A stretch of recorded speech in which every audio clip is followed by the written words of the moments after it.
So people are always asking me like, Mark, how can I get started in property investing if I'm a total beginner?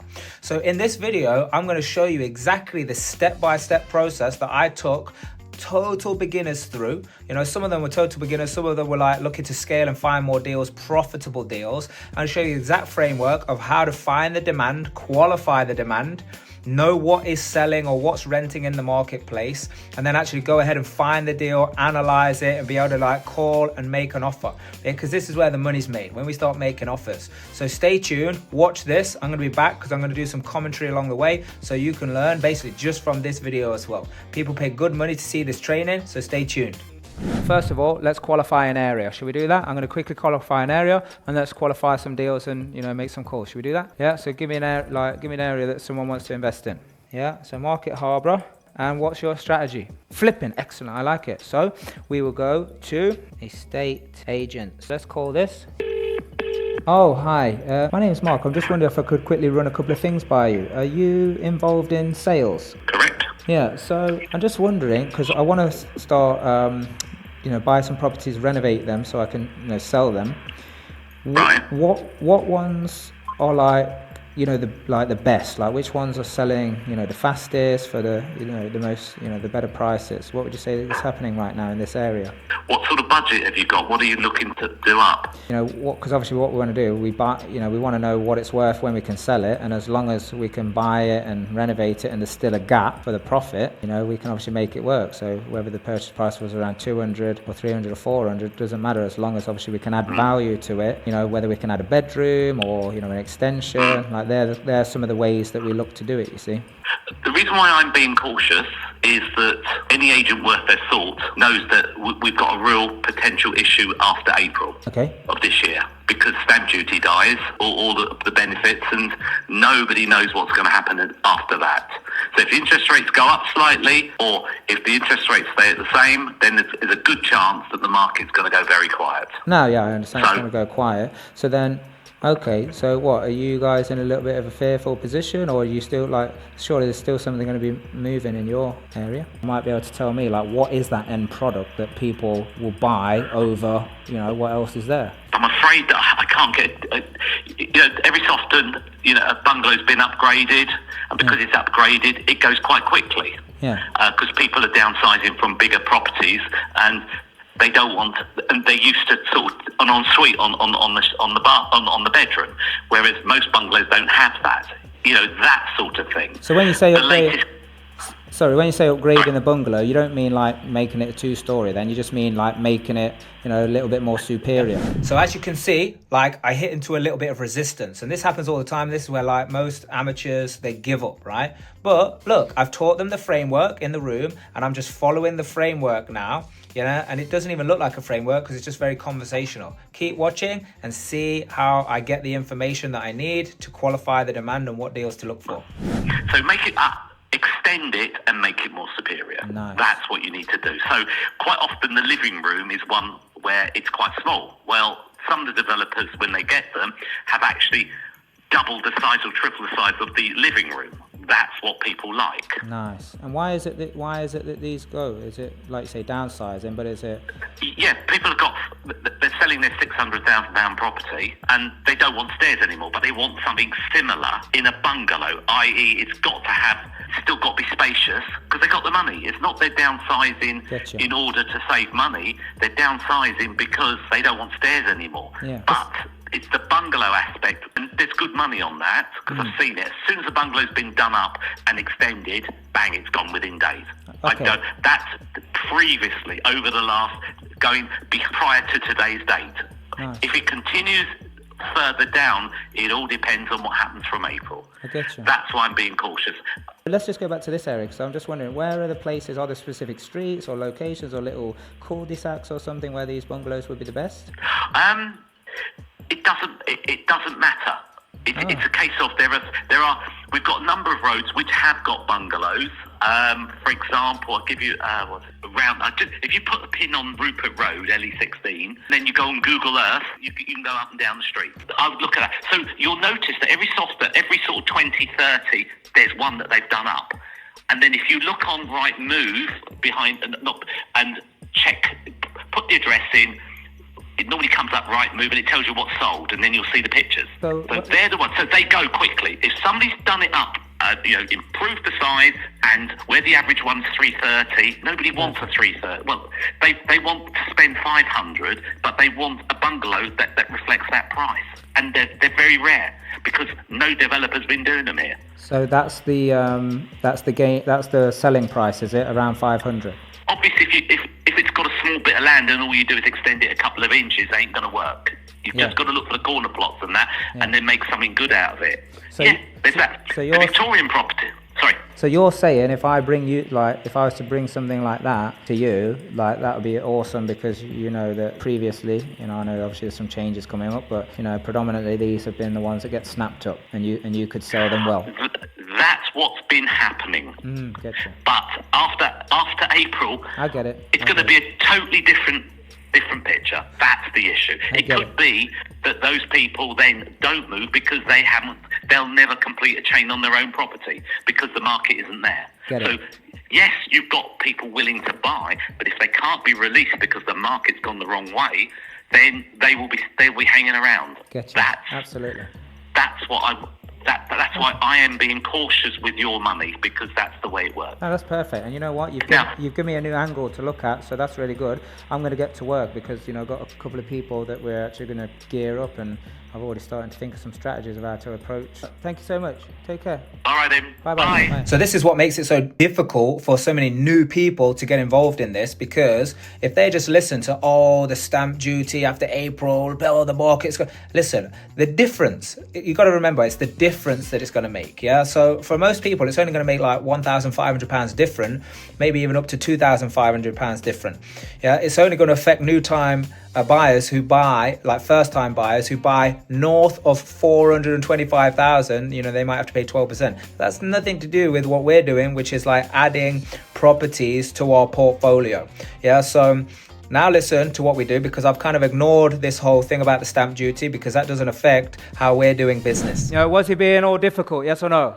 Very difficult, yeah? What did I quickly identify? I want you to find the nuances, yeah? What did I quickly identify? Ego, yeah? He wanted to be significant. Like, ego doesn't always mean like, like nasty, horrible. Ego just means like he wants to be significant. He wants to be important. And I'm just some stranger. What did I start doing? I started, that's obviously what influences him. Did you see how he changed as soon as I identified that? What did I say? Did you see? Praised him. Because what does the ego want? Ego just wants the praise. It's not manipulation. Or even if it is manipulation is getting people to take freaking action. Like, what I'm saying is, you got to just know these nuances and play the game. It would have been easy to be like, all right, mate, see you later, bye. But then he wouldn't have given me the other agent's name, and he wouldn't have given me the bungalow strategy. What a excellent strategy. Now your job is to get there and go and freaking leaflet drop every bungalow and say, hey, we have a special thing on that we're going to buy bungalows. Yeah, a bungalow, we're looking for properties just like yours. Anyone who wants to exit, cash in right now, because after April, guess what's going to happen? No one's going to want to buy your property because the stamp duty is going up, so sell it to me. Let's go. Now we've got a whole marketing campaign we can go and do. And we can do it online, we can do it offline, we can do it whatever. We can do it where do people in the bungalows go? They go to the freaking community centre. They go to the coffee shop. It's a beautiful place, that Market Harbour. I've been around there a few, drives and so on. Some family used to live there. Yeah, so you've got to get into these little nook and crannies. So this is what I do. I accepted all of the things that were useful. What was useful? Bungalows. What else was useful? Yeah, extend, the lounge. By the way, some of the questions I didn't even need to ask. Why? Because he gave me the answer of where. I had to drill him on the where, but he gave me the answer of why. He gave me the answer of how much before I even asked it. Yeah. So this is why I've got to be present on the phone. Like, what's the game here? Okay, yeah, I got that. Thank you, I got that. Now, what did I not pay attention to? Just anything negative about, is it going to be? Yeah, okay, great. Thank you. Yeah. Move that out of the way and get to the good stuff. So what's next when we find that?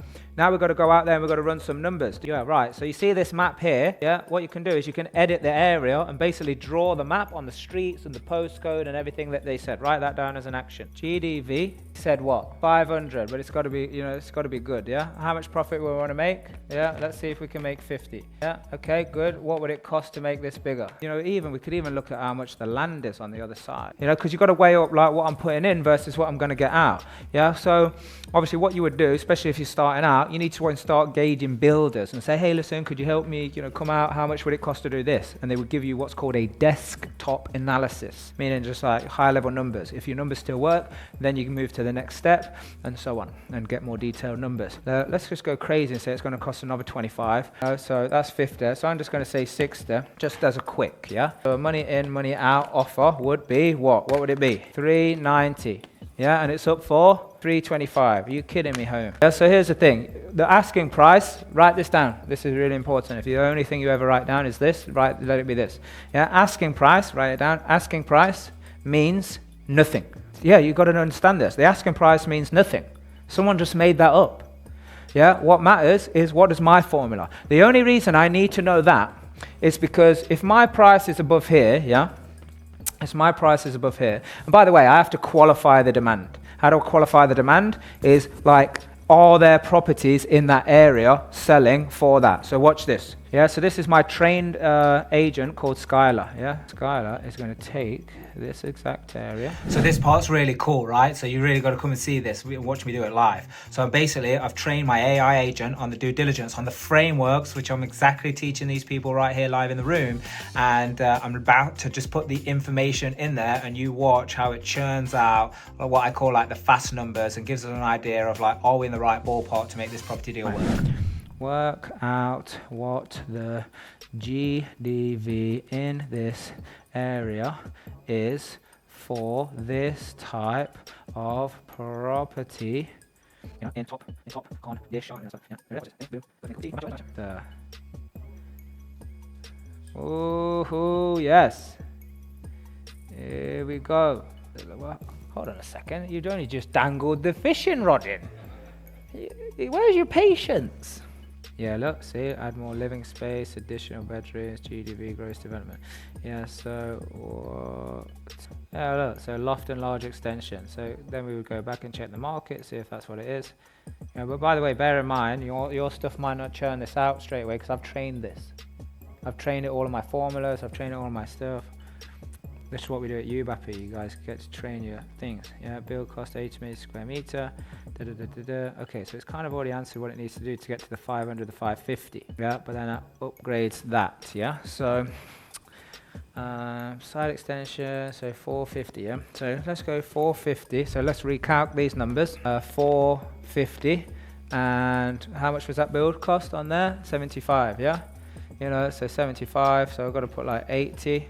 Yeah, and we still want to make 50. So what is that? 320, right? Yeah, so look, we're still there or thereabouts. Anyway, so let me go back to, now we've got two numbers. This is great. Let's say if it genuinely did work out for 390, would I call them and say, hey, listen, my offer is 390. Can I buy it? No, this is the exact words. Write this down. Tried and tested. You can use your own words and mess around for a while, or you can use this. Hey, I've seen the property. I know exactly what I'm going to do with it. What is the least they are willing to accept to take it off the market once I come and view it? What is the least they are willing to accept? That's the bit you've got to get down. How may I help? Oh, hey, am I through to sales? Speaking, yes, how can I help? Yeah, thank you. So is it, I don't know how to pronounce this, is it Lundy Park? Lundy Park, the bungalow, 2-bedroom bungalow?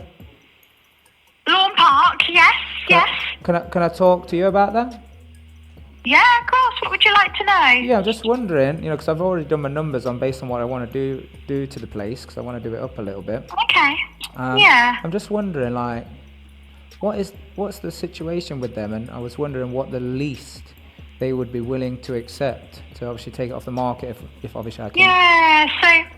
So with that property, it was a rental property. It's been in the family for a number of years, but the tenant vacated towards the back end of last year, so that's why they've now put the property on the market to sell. Now with that property, they are open to offers. I'm just thinking, I know that they did reject a lower offer in the past. I think they would take an offer above 300, but I definitely know they wouldn't take anything less than that. Just trying to find the exact amount for you. And are they looking to move for when are they looking to move forward? It's empty. It's empty. So like I said, the tenant's vacated. So for them, they're ideally looking for a buyer as soon as possible, because obviously the longer it's left empty, the the more, you know, they'll be able to pay bills and everything that. I just wondered, because we're in a position to move quite quickly, so I just wondered, is that what they're looking for? Because if so, obviously... Ideally, ideally, if they could, then that would be, obviously, well, it would help anyone. I don't know why they wouldn't want anything to be slow, for example. So who are you dealing with? Like, is it just one person? Is it a couple of people? Or? No, so they're a couple. They're a couple, but it was the gentleman's parents' house. Ah, okay, get you. Yeah, so because the reason I asked, I'm just wondering, you know, because I'd rather know if we can move forward with this or not. Like, would you be able to give them a call and like ask them like that we do have someone who's serious about it, and we can come next week to have a look. But what is the absolute? No, because I just wondered if you could ask this question. Yeah, what's the absolute least they would be willing to accept if we were able to move forward fast? Yeah. Well, I know, like I said, from other serious proceedable buyers, they have rejected 300 in the past. But I can always check in with them again as well. Thank you so much. Thank you. Take care. Bye-bye. Bye. Yeah, so as you can see, I taught the framework, you know, very simple, very straightforward. I taught it in the room, I demonstrated, I showed it, and then what we did was we get into the activities and people find those deals. And that day we found amazing deals, and actually then later in the program we actually learned how to raise the money as well. And we raised over 6 figures right there in the room, cash money in the bank, ready to rock and roll. And there was about £500,000 that were raised, like not in the bank, but you know, to fund future deals that people wanted to start. And it's crazy because people didn't realize how you are able to get started, even if you got zero your own money, but how to basically put the deals together, future-proof it, recession-proof it, and build a massive business.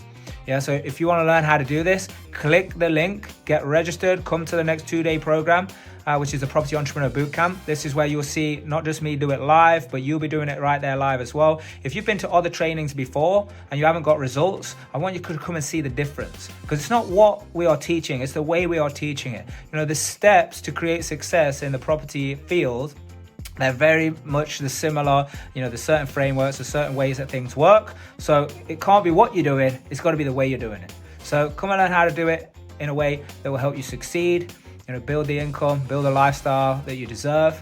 And I look forward to seeing your success.